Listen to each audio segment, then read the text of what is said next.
welcome to the Pottervision podcast, the podcast where every single week myself, Lucas Kirkby, and this man adjacent to me, Tom Lawrenson, he's kissing his muscles. We look at a chapter of the Harry Potter books and we use that to inspire, to inspire us for a conversation. This week we're on episode 84 and we're on chapter 27 of The Goblet of Fire, Padfoot Returns. And can I just say, it's lovely that we've returned to do a podcast episode, isn't it? 1 week hiatus. Too long, if you ask me. Oh, we've been busy little bitches, haven't we? So many things have changed. Look at you. Age has shaped your face. You're unrecognisable. Now you have this beard, you have these brown eyes and glasses, short hair, 2 eyebrows, ears, arms, if you don't mind me saying. I don't mind. A back, a front, 2 nipples, a leg, another leg, a knee, another knee, another knee, shins, back of the leg, 2 heels. Yeah, he's right. Feet, 10 toes, Welsh toes, an arse, Who can forget your little Willy? That's lovely. Haven't you changed? Every single bit of me has aged since I last saw you. I'm a shadow of my former self. Whereas you, in the past fortnight, you've developed more muscles, you've got an extra bit of lustre in that twinkle in your eye, and can I say, you smell even better than usual as well. What am I smelling like, brother? It's not dog shit, is it? No, it's the opposite. It's dog niceness. it's dog sweat. It's lovely. Yeah, so, I just feel like, me and you, we're going in opposite directions. Me to an abysmal, deathly body, you to a god-like temple. I wouldn't describe Germany as a deathly body. Hey, that's very soon, that, isn't it? I get on the boat on Monday. Boat? No. I'm going, just feel like a Quaker going off to America. Listeners, I got to tell you this, right? This guy, I know he said he was going in June, but he did not tell me he was going June the 1st. Yeah, I thought you knew when I was going. No, he never told me. I was like, he's going to be going in months, or the end of June. Yeah. June 31st. Yeah. If there is such a date. Who knows? If such a date exists. Yeah. Who's to say? Yeah, but how sad. But in many ways, how exciting. Yeah. And I can't think of a better opportunity to hand you this. Hey, what's this? There's a card and it says my buddy on it. What the bloody hell's this? Oh, this is a surprise. Oh, it says big hugs on it. Look at that. Hey, hello buddy. I'm sorry you're moving to a different country, but I'm so happy you've met the love of your life and amazing adventure awaits you. Promise to talk to you for an hour every week. Oh, my love. Tom, isn't that nice? And in buying this card, you've raised money for 4 different charities that Tesco is involved with. Hey! You don't need to read the barcode out. A bit too much detail you give him, pal. How lovely. Yeah. Oh, well, that's bloody lovely. Thank you very much. It's a weird farewell, because although you are officially moving now, we're going to be spending a month together. Well, 20 days together in August. Yeah, we've got the stag do in July.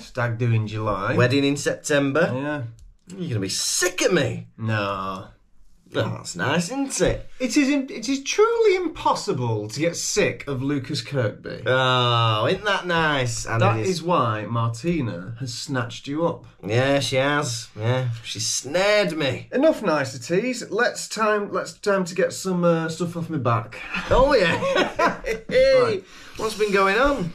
Lucas Kirkby, yesterday, he decided he wanted to prank me. What have I done this time? So today, we were meant to be recording this podcast. Oh, yeah. 5:30. No, 5. 5. 5, yeah. We're meant to be recording it at 5. Yesterday, he goes, right, I'd like it if instead you could wake up even earlier to get to work, to come home earlier. And I went, you want me up at 6? And he goes, that's what I want. Yeah. So I did it. And then I come home all tired and he's here for 5. No. First things first, I just said, can we record half an hour earlier? Because I've been offered a gig tonight. And you said yes. And I was here at 4:45, which is quarter of an hour later than I thought. Why don't you cancel that gig? There's money in it. What's Martina up to? She's going to join me at the gig. All right. What gig is it? Is it like anyone can go? Is it like a dirty stag? Well, it's a public thing. I thought it was like a hen do or something, but it's a public show where you put people on trial. You get to accuse your mates of like never putting the bins out or something. Where's it at? It's a Retro Bar in Manchester. Tickets still available? I think so, yeah. Well, not by time of release. I meant for me. For you, why not? Maybe I'll come. Come along. I'll see how the conversation fares over the next hour. Yeah. See how you feel, why not? Yeah. So, we went to Lucas's birthday party last night. He decided to have his birthday party. There was a leaving do. What a birthday. It was a leaving do, wasn't it? A leaving gig that we've mentioned. Yeah. You were fantastic, may I just say. You were fantastic. You were fantastic. What was your favourite joke? Oh, well, I do like your new bird noise one. And that's all I'm going to say, because I don't want to spoil it on here.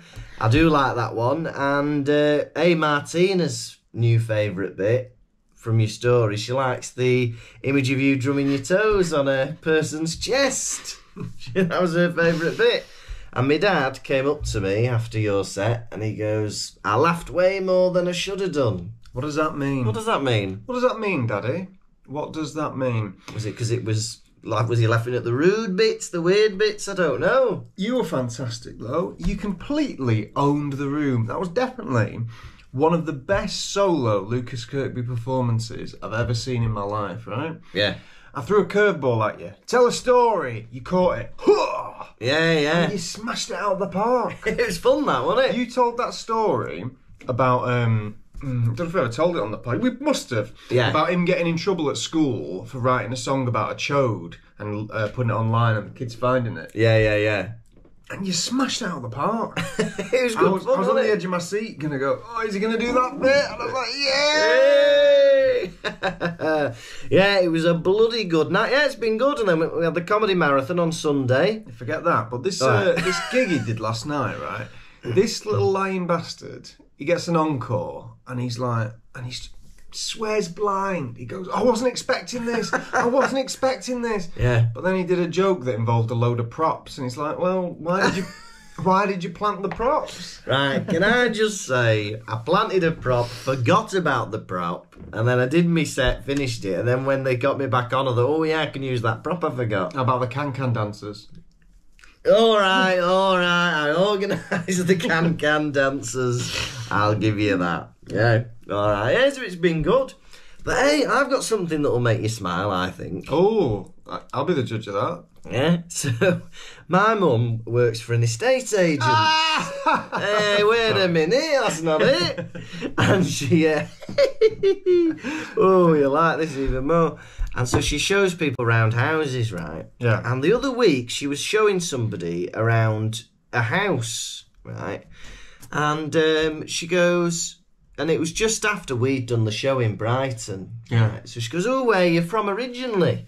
He goes, I'm from Brighton. Right? And she goes, oh, my son's was there last night doing a Harry Potter parody show.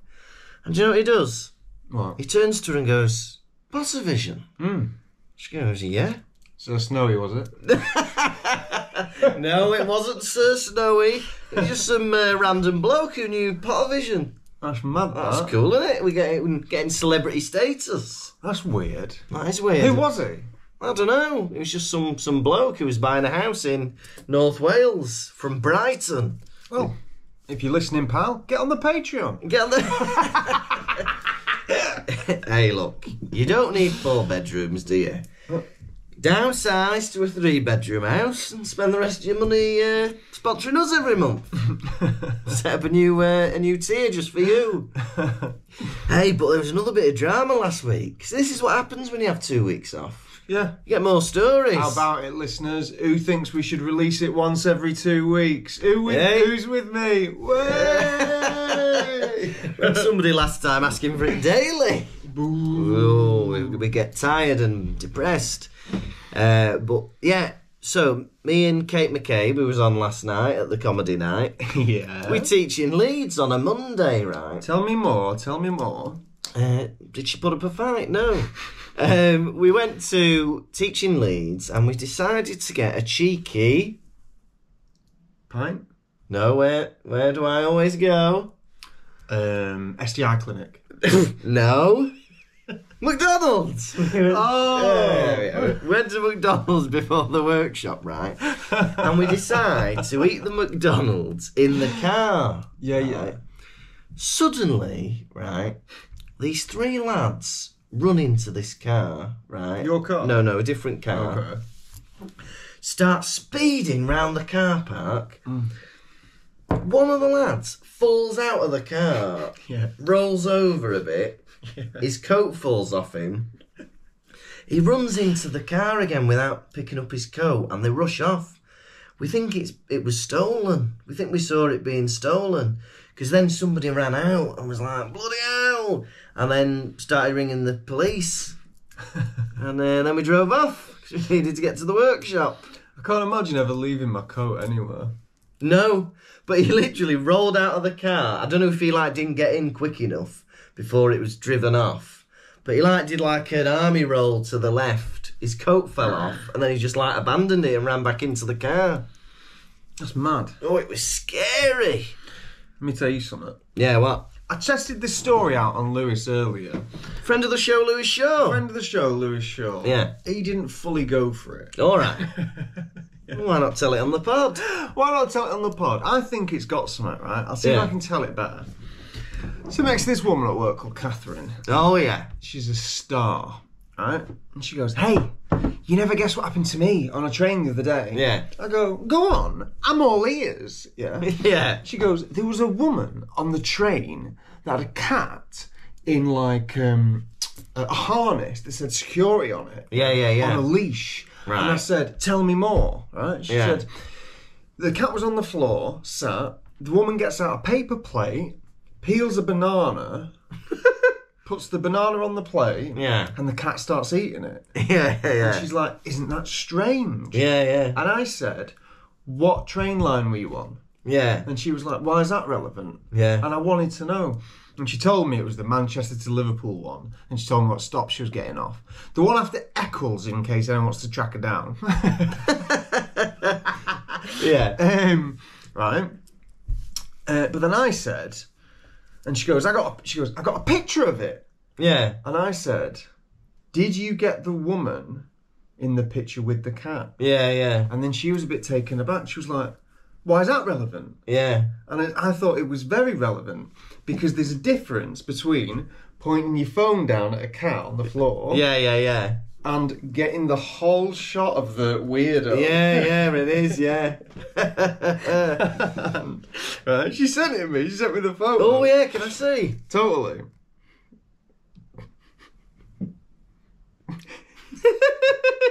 The cat's face. Can we show the cat just to the video? We'll show the cat. Hopefully that's showing up all right. That's brilliant. So there it looks like it's just eating the banana straight out of the skin. Look at this fucking git. Nonplussed, arse, that bloke. Hey, we won't show the cat's owner, but that bloke behind her, let's get a zoom in of him. Yeah, what do you make to that? Oh, I think it's brilliant. Well, there's a guy going to court at the minute because he's got a comfort cat or something that he takes around the shops that he says helps him with anxiety. And Tesco have said, you're not allowed that cat in here. And he's suing them because of his security cat or whatever it's called. I got to tell you, I am with Tesco on this. Yeah? I believe Tesco is a private business and they should be allowed to refuse any weirdo who's trying to bring in a cat. Fair enough. Your request has been denied. Goodbye. Judge Tom has spoken. Order. Fantastic. Yeah. Now, Tom. I got more to say. I haven't seen you in ages. Yesterday. Well, we didn't chat that much, did we? No, we just nod at each other, don't we? I got to catch up with your dad. You chatted more with me, Dad, didn't you? I was chatting that bastard's ear off. Yeah. Did you know he's from Barrow-in-Furness? Yeah, I did, yeah. Did you ever go up there? No. Have you ever been? No. That's mad. Well, he was only born there, he didn't live there. Why have you not wanted to retrace your father's heritage footsteps? It's not really bothered. To find out the makeup of the Kirkbys. Well, you could go to Barrow-in-Furness and everyone could look like you. Yeah, that's true. Wouldn't that shock you? Yeah.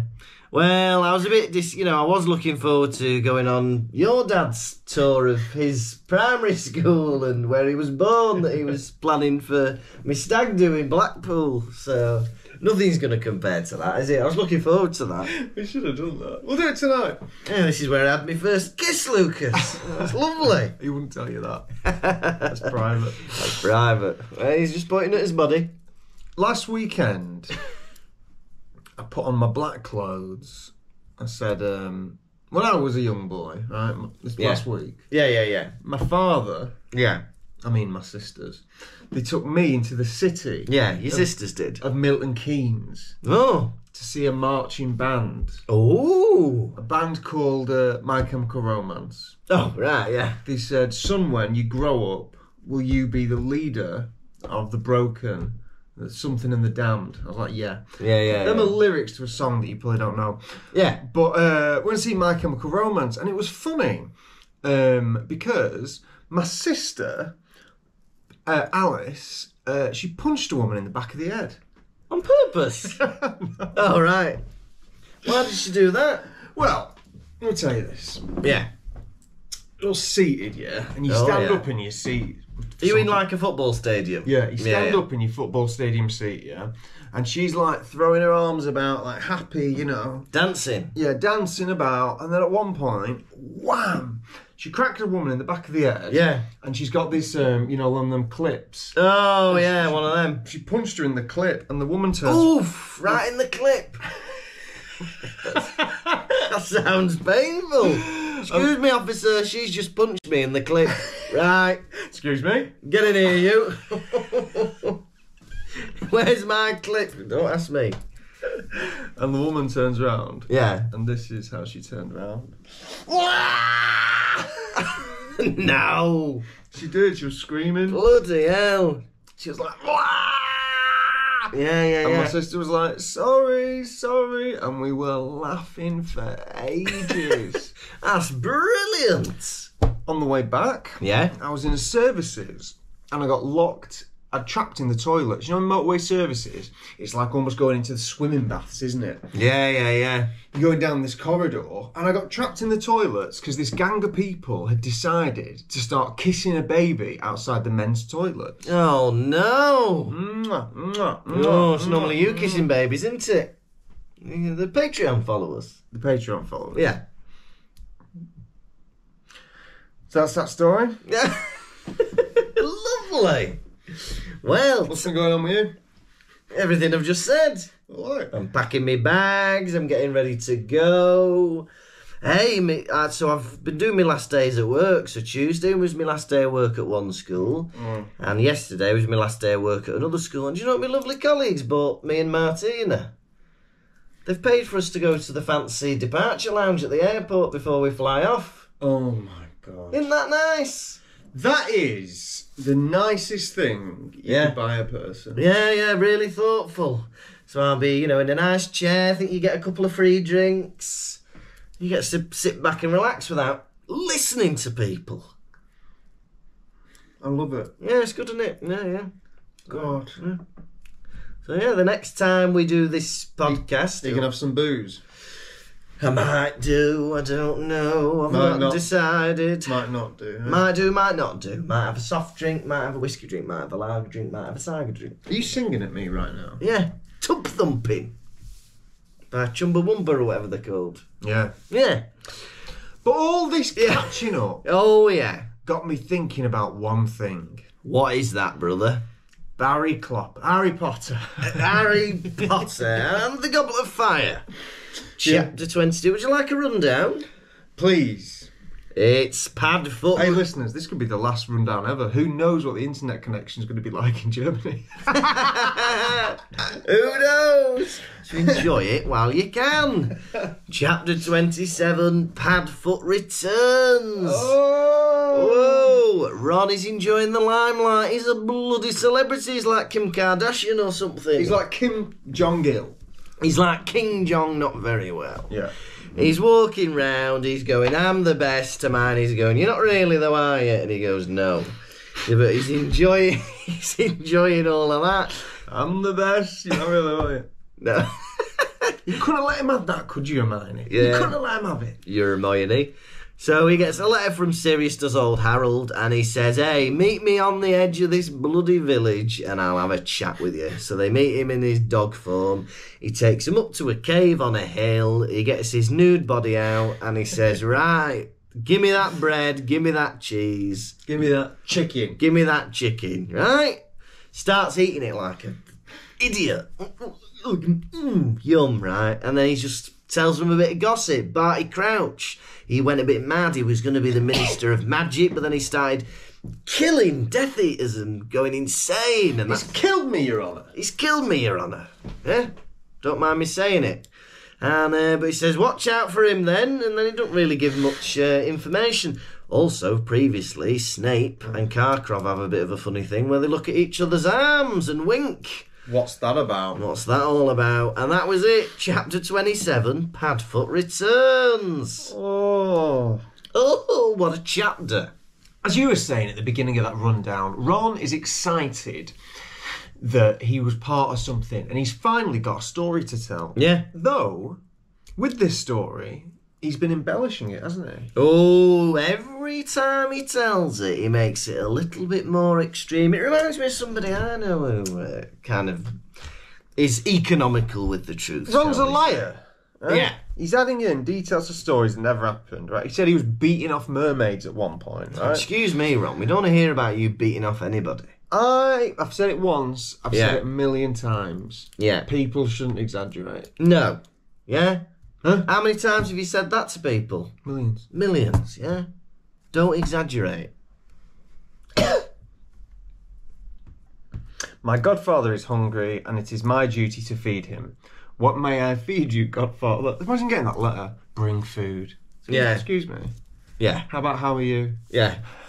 How are you? By the way, it doesn't even have a bit of money for them. Oh, sorry for your trouble. Here's a couple of pennies. Oh, I don't think he even says thank you when they deliver him his food. The greedy little He says, git. they give it him and he goes, chicken! Thank you is what we were waiting for, Godfather. Thank you. Ron, what are you doing calling me godfather? Well, I like it. Hermione, I am not your godfather. Yeah, not even a kiss at the end of the letter. Yeah? Please, please, could you bring me some food? I'm currently eating rats. It's interesting, right? There's been a newspaper article in there, Harry Potter's Heartache. Oh, yeah. National newspaper. The relationship of a teenage boy. Yeah. Slow news day. Hey, but look at what they've got next week. Arthur Weasley's on holiday again. But this is the problem when there's only about 1,000 wizards and witches in the whole wide world. The bloody news is boring. Like, there's 7 billion humans in the world and I find the news boring a lot of the time. Imagine if there was only 1,000. Yeah, but you can't, like, I don't know. I just think it's weird to read, like, when I go on the Daily Mail, like I do, because I find it titillating. Yeah, titillating. I find it unusual reading articles about the love lives of artists as young as Justin Bieber, right? Yeah. He was older than you. He was like 30 odd, right? Yeah. But imagine if, like, you came round and you saw me flicking through, I don't know, some tabloid, reading about some high schooler. You'd say, I think it'd be better off if you didn't do that, boy. I know. Well, some of the shit they put in these magazines, you look at them and you think, hey, Colleen Rooney's new conservatory, let's have a look at this. Who's interested in Colleen Rooney's conservatory? I'd have a look. Would you? Let's have a look at that wicker furniture, Colleen. Oh, it's nice. Do you ever go on the Daily Mail? No, I never. I look at BBC News if I want some bit of news, but I don't really bother with the news because it makes me sad and mad and afraid. Don't like it. And bad. Bad. He acts out. Yeah, I act out. If you see me with a newspaper, within half an hour, I'm going to have done something I regret. I act out. I might swat a child with it. Roll it up and pretend that kid's a bee. Don't do that. Yeah. But it's bloody hell. Like Rita Skeeter, I feel like what she's writing should be in like Closer magazine. Or Hello. It's like gossip, isn't it? It shouldn't be in a mainstream newspaper, that. Maybe this is a gossip mag. Yeah, maybe. Well, it's the Daily Prophet. Is that alright? Well, that's like the. Well, it's very propaganda-ish, isn't it? But it's not gossip. It's not like a magazine. It's not like bloody Witch Weekly, is it? Don't know. You don't know. Because that's got like the Best Smile Award and all that. But Rita Skeeter, get yourself on Hello magazine. Hey? Hey, we already have a witch magazine. Do we? We've got a witch car magazine. Oh, yeah. Hey, that's right, Ron. We've got a witch magazine. Tells you which is the best lawnmower. That's good, isn't it? Malfoy took the opportunity to flash, it says at one point. At this point, I stopped reading. Where does it say you flashed? We didn't flash. Care to have a look at these bum cheeks, Potter? Want to have a look at the Devil's Smile? Is that what it's called? No, I've just made it up. The Devil's Smile. The bum crack, why not? Why not call it the Devil's Smile? Look at me, Potter. I'm smiling from mouth to anus. Hey, do you want to see the elephant, Potter? Let me get his ears out. Why is Malfoy flashing? Come on, Snape. 10 points off him for that. Come on, Professor Snape. Isn't this the Slytherin way? No. I've not told you to do that, Draco. This is the last pod before he leaves for Germany, and this is how he wants to end it. With the Devil's Smile. Imagining Draco Malfoy bottomless. With his pockets inside out. No one ever says bottomless, do they? No. People can be topless, but not bottomless. Yeah, because when you said bottomless, I imagine like no bum at all. Yeah, bottomless. I was topless. I was bottomless. Lucy used to call being naked being bare. I think, no, maybe she still does. Yeah, like being bare. Yeah, like having a bare bum or a bare body. No, but she won't add that on the end. She'll just go, I was bare. Oh, does she? Or, when she was even younger, she used to refer to being naked as going body. That is weird. Going body. I'm body. Yeah. Well, a lot of people call it their birthday suits, don't they? Yeah. Oh, I was in my birthday suits. Yeah. Excuse me, sir. Excuse Yeah. Bloody hell. Yeah, so Malfoy's flashing. That's good. Everyone is in love with Hermione Granger. Yeah. Victor Crumb. Crumb loves her. Ron loves her. I read in a paper, Harry loves her. Harry loves her. Neville asked her out. I've read in a diary that Filch loves her. She's the bonniest lass at boarding school. Well, yeah. She's the bonniest boarding babe. She's the bonniest babe in British broadcasting. She is. I know. Well, you know, and it's all happened since she had her teeth filed down, according to the book. That's sad. Sad, isn't it? Ooh, my favourite bit of this chapter is when Snape decides to scold, he reprimands, he lays into Harry Potter, right? Oh, yeah, he's trying to get her eyes out of him, hasn't he? He's proper having a good little whisper at him. Yeah. Because Snape accuses him of going into, you know, his secret store cupboard. Yeah. And stealing some precious items, yeah? Oh, yeah. He's got things going missing. And he says to Harry Potter, Yeah. To me, you are nothing but a nasty little boy who thinks that rules are beneath him. Where's the lie there? Yeah, we're hearing a lot of stuff about Harry in the newspaper from friends, teachers, and so far it's all been 100% genuine. Yeah, Harry, you don't care about the rules. You think you're above them, and Snape's correct. Give that man a biscuit. Yeah. But imagine what, like, they're having a proper, like, weird little whisper together, aren't they? Imagine seeing this from the back of the class. What are you talking about, sir? No. Nothing? Leaning in.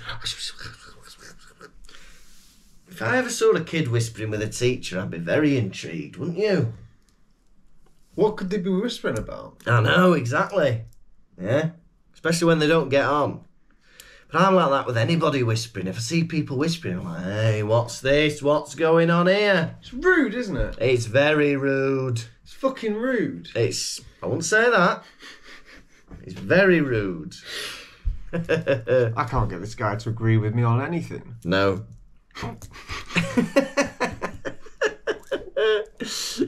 Hey, this Veritaserum, right? I don't know why it's banned. Because surely it'd be great to use that in trials and police interviews and things like that. You know what I mean? Bit of Veritaserum, you say the truth, save yourself time and resources. Well, if Veritum Serum was allowed... Oof, someone's ringing you, boy. If Veritum Serum was allowed, then that would mean that only innocent people would be in Azkaban, and thus making a very uninteresting story. Only guilty people, you mean, would be in Azkaban? Yeah, whatever. I mean, everyone gets my point. Yeah. Well, just in case there's anyone who took your words at face value, we've ironed that out, haven't we? Yeah. Fair play. Fair enough for your sevens. Now, Harry is suddenly worried about this Veritaserum because he is worried about revealing some of his innermost secrets. And he even considers to carry around his own private hip flask. Because that's not weird at all, is it, for a 14-year-old to do? Hey, what have you got there, mate? Hip flask. You a drinker, are you? Yeah. Yeah, exactly, because, like, even if that means he's not going to have, like, any trouble with it, like, people are going to think you're a pisshead at 14. You're going to get called to, like, the mentor's office, aren't you? School counsellor. Dementors. In this chapter, they really talk about the Dementors, and I don't think the films did the Dementors justice. Because in this book, Sirius Black describes Dementors burying a body. I know. They do everything at that prison. We were joking last book, weren't we, about feeding, working in the canteen. They're undertakers as well. Bloody hell. He's one of them singing a hymn in the church. In the films, all they do is float about, giving people the, sucky sucky now. Yeah, sucky sucky, yeah. And now, they're doing bloody all sorts. Yeah, maybe it's the current energy crisis. They're having to double up on jobs. Now, I didn't realise. So, they've got their cloaks on going to Hogsmeade. I didn't realise you had to have your uniform on to go to Hogsmeade. What do you think to that? I love it. He loves it. And that's the end of that. And he's got a dozen chicken legs, some bread and some pumpkin juice in his bag. I love this, right? So Harry walks up to a dog and says, "Hello, Sirius." I'd love it if it wasn't him. Yeah. Excuse me, what did you call my dog? Oh. Excuse me, you trying to feed my dog pumpkin juice? He likes it. That is too many chicken legs. A dozen chicken legs, you're going to kill my dog. He'll choke on them bones. Yeah. Do you think if you were an animagi hungry, you would transform to eat, or would you eat as a dog? Oh, well, I don't know. I suppose it depends what you enjoy more. Maybe I'd mix it up a bit, you know. Mondays, Wednesdays, Fridays, I'd be in my animal body. So, I don't know, my animagus, I imagine, would be a gerbil. And I'd eat, you know, little bits of food, little nibbles and seeds. That is how little you think of yourself. Yeah, I'd be a gerbil. You would be a gerbil. How sad. Yeah. What would you be then? King Kong. He'd be King Kong. He'd be King Kong. Yeah. He'd eat women and take them up to the highest tower and bat away helicopters, wouldn't you? Oh, that is my idea of bliss, that is. Yeah, well, maybe I need to just aim a bit higher than a gerbil. Maybe go for a chinchilla or a daegu. Come on. I'll be King Kong. You be some big lizard. Godzilla? No, not that big. Oh, all right. Komodo dragon. There you go. All right, I'll be a Komodo dragon. I've got the tongue for it. I'll be the Komodo dragon. You didn't like that? I'm sat here next to Barty Crouch Jr. and I'm scared. Hello, King Kong. Hello, King Kong. Hello, King Kong. No one calls him King Kong in that film. I think it'd be great if everyone called him Excuse King me, Kong. King Kong. Yeah. Get down, please. Right, get down, King Kong, now.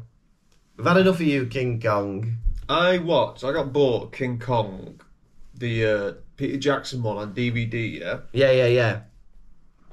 It's when I first got a DVD player. Yeah. Put it in the DVD player, you know, when you get a disc out. Yeah. Can't do them noises. No.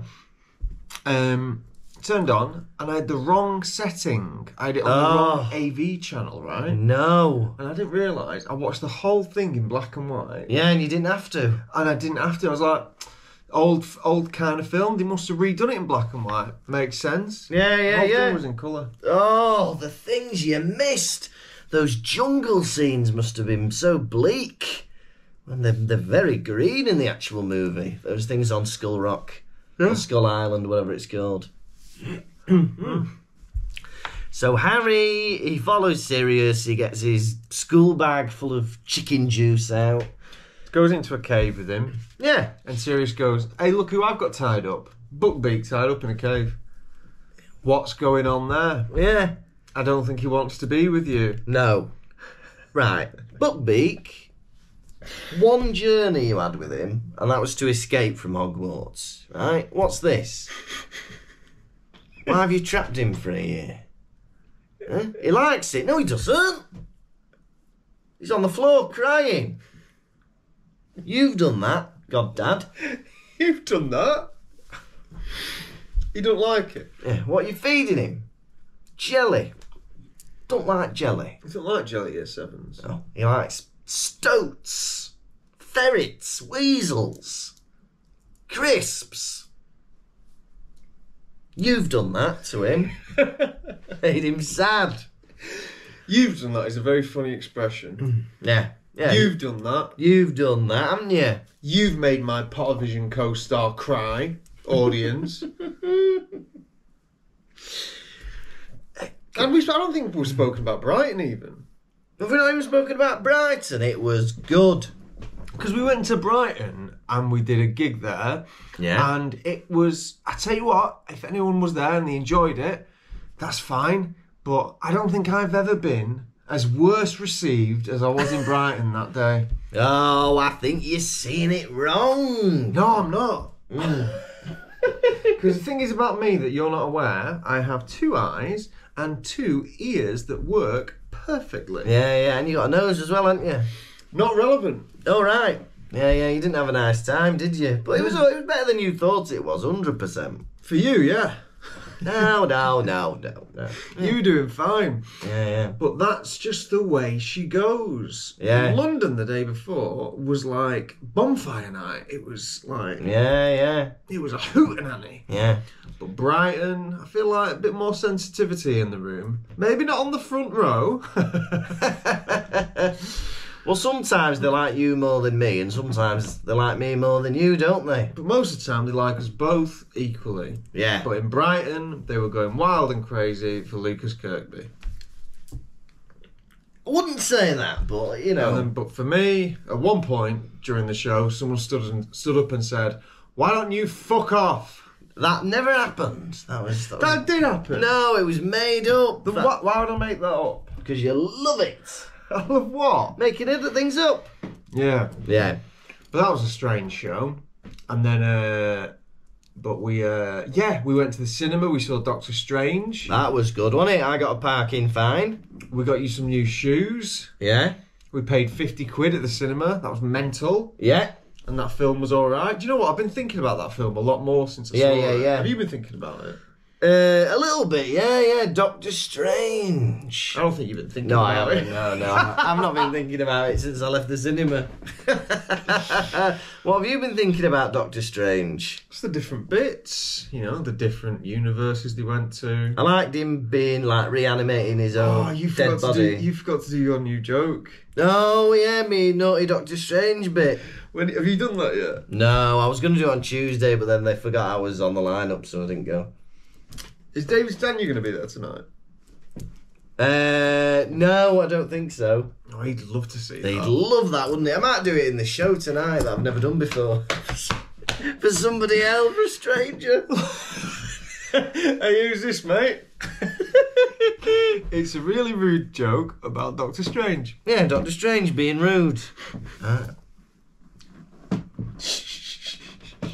Just for the patrons, that. Right. That'll be freely available in a week. Oh! Martina's dad's going to see that. No! What's he called? Merrick. Marek. Yeah, Merrick. Marek. Merrick, Mr. Merrick. Yeah. Marek. Call this bit out. Talking about Martina's dad. What's wrong with that? She might not want his name broadcast. I got all this out. me with my arms behind my back, rocking back and forth, going, Marek? What's wrong with that? Is he top quality, this?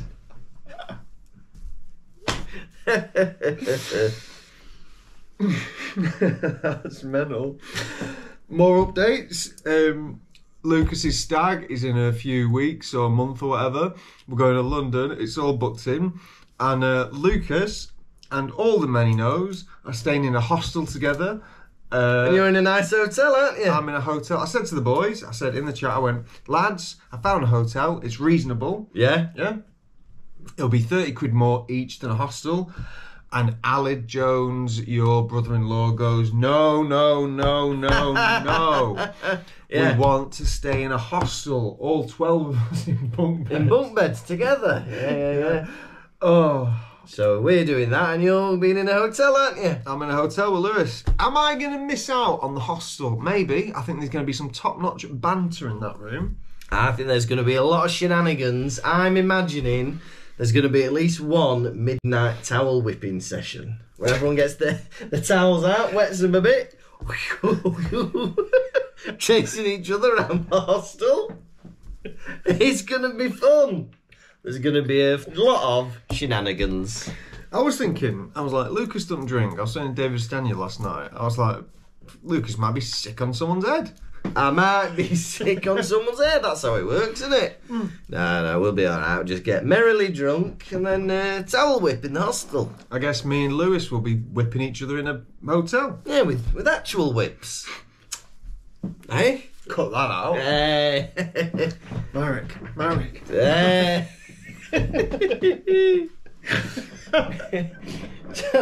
The entire rest of this bloody chapter is just like not really saying much about stuff. It's just Sirius guessing things. But he mentions a bit about Barty Crouch being like, he used to be a bigwig who was gonna be the Minister of Magic, but then he went a bit mad. And we learn about his son as well, don't we? Getting accused of being a Death Eater. Oh. Yeah? Barty Crouch Jr. That's my favourite line in the film, I think, apart from Hello Father, is when Karkaroff's there in his boy in the striped pyjamas outfit, and he's there and he goes, Who's the Death Eater? Who's the Death Eater? And he goes, Barty Crouch! And everyone goes, and then he goes, Junior. Are you sure it isn't a Chinese fireball? Ooh, baby. Oh, all right. It's gone down to third place. Chinese fireball. Ooh.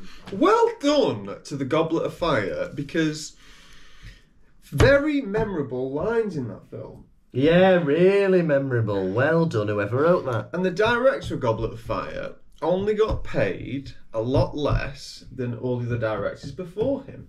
Right, can I just say to everyone, I got paid a lot less. How much less? A lot. Right, you're not coming back for the 5th film. Oh, come on! You're not coming back for the 5th film. Why? Well, one, you keep talking about how much you've been getting paid, saying it's not enough. You got $1 million, right? Yeah. It's not enough. Well, after tax, 500,000. Doesn't matter. Yeah. Doesn't matter. Yeah. 2, you've been wrestling with the students. They broke my ribs. You started it, you mad old bastard. You've also been dancing with all the teenage girls. What's that about? Right, you're in your own shot. Get out. Look, we've got a chair here that says director on it. You're supposed to be sat in that. Sit down. Sit down. Takes it onto the shot. No. You didn't say that, did you? Right, you've done a bang-up job in this film, but, sorry, no Order of the Phoenix. No, nothing for you, David Yates or whatever your name is. Someone else. It's not him. One last fight with the twin? No. No. You've had your chance. No. And you've blown it. Don't fight with the twins. Yeah. Now, we had enough of him last year telling Harry to imagine people in their underwear. Harry, calling Daniel Radcliffe Harry. Come on, Harry, it's Daniel, whatever. Come in. Now, Bartemius Crouch, right? He went so mad when Voldemort was at his peak. Tell me more. That he allowed the use of the unforgivable curses on subjects, right? All three?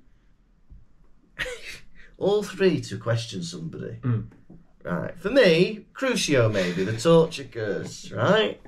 That might help you to get them to speak the truth. What's the one making them dance gonna do? Come on, have a dance! Oh, hey, he's doing the Macarena now, isn't he? Right. Sit back down. Okay, I'll tell you who it is. Avada Kedavra. Well, he was going to tell us then. What are you doing that curse for? He said we could use all three. Mainly Crucio. Right, I'm going to have to send out another email. Right, dear all staff, right, in my previous email I said you could use the unforgivable curses, right? Scratch that, it's just Crucio, right? I don't want anyone dead, and I don't want anyone dancing, right? Yeah. If I see Lucius Malfoy doing the cha-cha-cha, heads will roll, okay? All the best, Barty Crouch. It was funny last night at this gig. Yeah. Because it seemed like Mel Medford thought my girlfriend was your girlfriend. Briefly, yes. And it may be if Mel Medford sees me about in Stockport with my girlfriend. Yeah. She thinks we're going to be two-timing you. Yeah, maybe. Yeah, Lucy will get a reputation, won't she?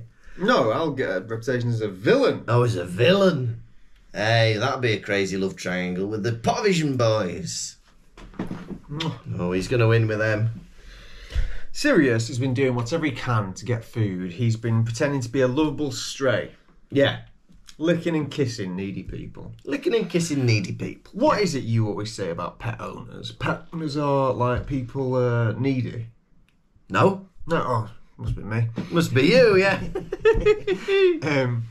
But what if you found out that Poppy was actually Saddam Hussein? Oh my God. First of all, it was like, she turned into a man a few weeks ago, do you remember? She turned into a man. Now she's Saddam Hussein. Right, okay, Poppy's Saddam Hussein. Transfigured. Okay. Right.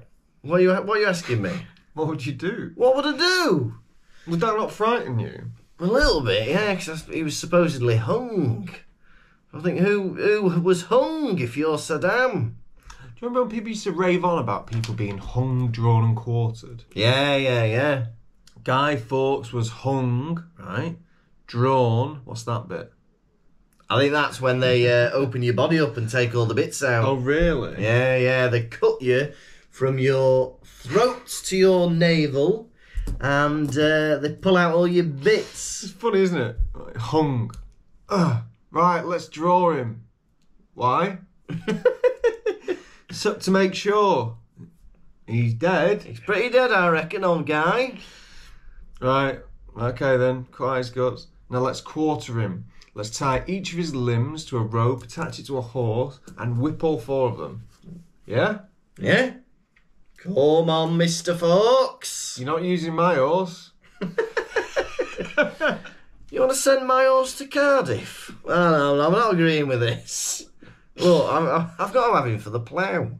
Hey, he's been naughty. Your horse is taking his left leg to Edinburgh. All right? Right. I think is that it? Right. Barty Crouch Jr. is dead. Well, that's the end of that. Yeah. Oh, can I just say, I did laugh at the idea that Sirius from now on wants them to call him Snuffles. I'm sorry. We're not doing that. Fido, maybe. Bruce. Snuffles.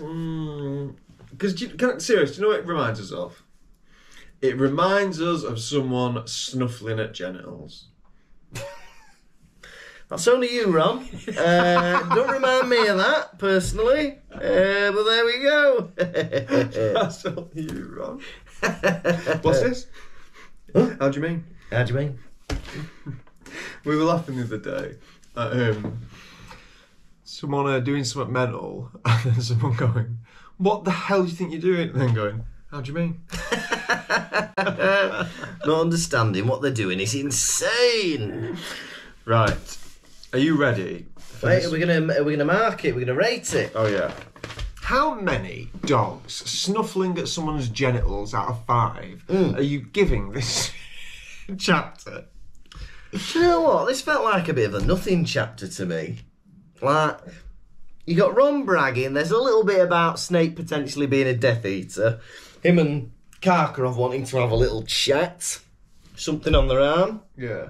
Then they go to Sirius. There's a lot of gossiping. There's a lot of conjecture. A lot of hypothesising. Yeah. A little bit about Barty Crouch Jr. A little bit about Barty Crouch Sr. Yeah. But for me, it was a bit of old nothing. I'm going to give it 1.5 snuffling dogs, snuffling some genitals out of 5. Thank you. For me, this chapter was a bit of all right. It had a bit of sneaking around. It had Snape laying into Harry Potter, accusing him of stuff that he hadn't done. I like that. But in many ways, the things he was saying were right. Harry Potter does not obey by rules. And for them reasons, he's a bit of a C word, if you don't mind me saying, Peeves. But I like the reappearance of Sirius Black. That was a lot of fun. I like the idea of Buckbeak, like, tied up in a cave. Even greater fun. Yeah. For that reason, I'm going to give this chapter 3 dogs snuffling at someone's genitals out of 5. Very nice. Are you ready for this week's edition of Quiz? Yes. Quiz. That's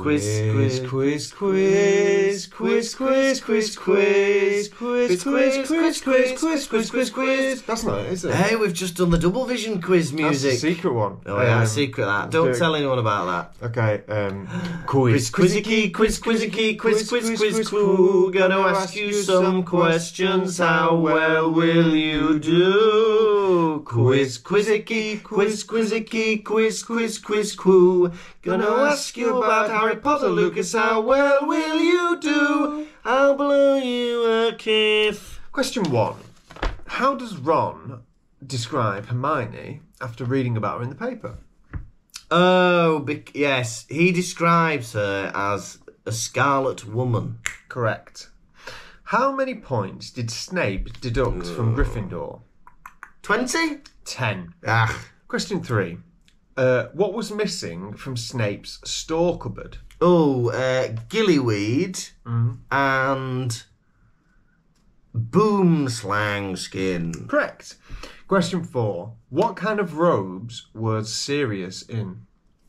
Black. Ragged. No. Raggy. Raggy. Question 5. What did Buckbeak toss nervously? His head. His head. Unfortunately, you've lost the quiz.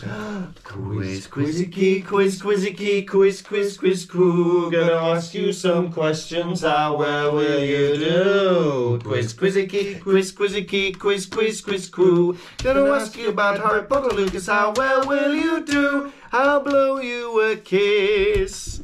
Now it is time for the nation's second favourite segment. It's Hedwig's Droppings. We're not alluding to owl poo. We're not alluding to ploppings. We mean the messages you send in when we allude to Hedwig's Droppings. What's in a beak this week, Cheap? Well, we've had a lovely message from Thomas Stephen on Instagram. And he says, taking the premise from another franchise, for instance, the Marvel franchise, what storylines would you like to see in the Potterverse? You know, like the multiverse. It's got to be Thanos, hasn't it? Yeah, Thanos. So, for example, what if Malfoy was sorted into Gryffindor in an alternate reality, or if Filch could do magic? What other crazy timelines would you like to see? I want to see Dudley with magic powers. Oh, I'd like that, yeah. Because if Dudley had been born a wizard, would Aunt Petunia had been buzzing off him? Yeah, that'd be good. And would she have raised Harry as more of her own? Yeah. Tell you what I'd like, if Sirius Black was actually Aunt Margie's dog. Ripper! If that was who he turned into. Yeah. Yeah, that'd be good. Well, maybe I can, leave that in, because now you go into Germany. No. It's impossible to get cancelled in Germany, isn't it? No, people do get cancelled in Germany. No, they don't. Okay. Name one. Hitler. Name one Austrian who's ever got cancelled in Germany.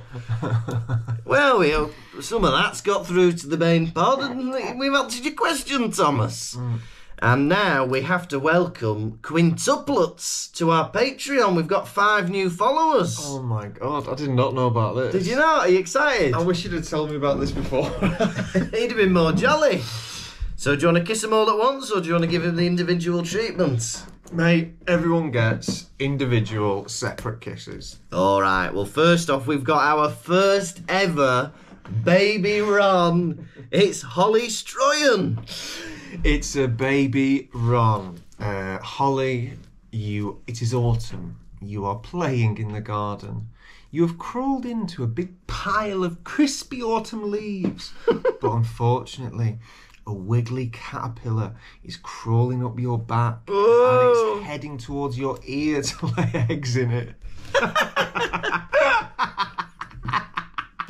I dive into the leaves, flick the caterpillar off your ear, grab you, throw you in the air, and... Lovely. And we've also had a baby Harry, which is Lauren Sprinthall, Lauren, who came to see us in Brighton. Hello, Lauren. Lauren, you have got a Saturday job at one of them post office, like mini marts, the ones where you can go in, buy sweets, and sometimes the post office counter is closed, but they are too strict with you and they are not paying you enough. They are bossing you about and you are losing your cool. You don't know how long you go in there. One day, your boss is riding you too much, screaming at you. I jump over the counter, punch her in the face, pick you up and... Lovely. And we've got another baby Harry, which is Beck Clayton. Beck Clayton, you are playing on a building site. You have crawled into a cement mixer. Whoa. You have been poured out, but you have been set in stone. No one knows you're there. I'm driving my go-kart around the building site. Spot the cement baby. Rush over. Kiss the cement. The cement shatters and you are free. Hey! Fantastic. We've got another baby Harry, and it's Ronnie Hot Dogs. It's Ronnie Hot Dogs. Ronnie Hot Dogs, you are at the circus and you have gone into a house of mirrors. At first this is fun, but then it becomes to get scary. Clowns descend into the mirrored house and are chasing you about. But do not worry, I am in there too with a knife. I am running about, slashing the clowns in their stomachs. Blood everywhere. I lift you up, crimson blood dripping down your face, and you are safe.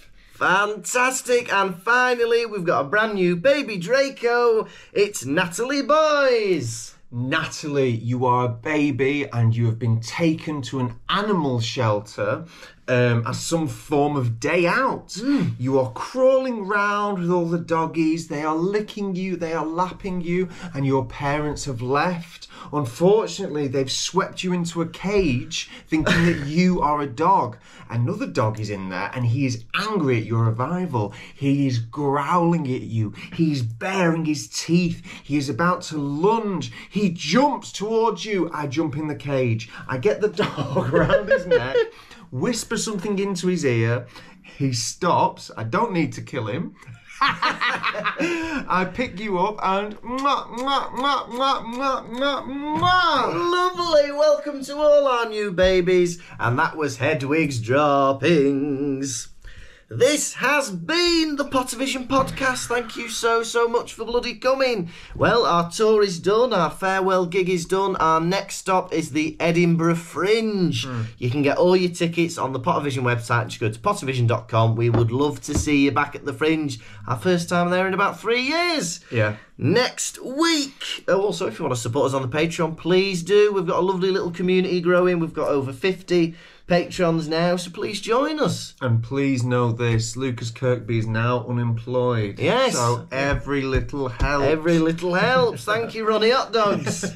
So next week, we're on episode 85. It's chapter 28 of The Goblet of Fire, The Madness of Mr. Crouch. Ooh, Chinese fireball. Chinese Bible. Ooh, you have been a wonderful, enigmatic legend, Tom Lawrenson. And you have been a lederhosen-wearing, sausage-eating, German lass-kissing Lucas Kirkby. Goodbye.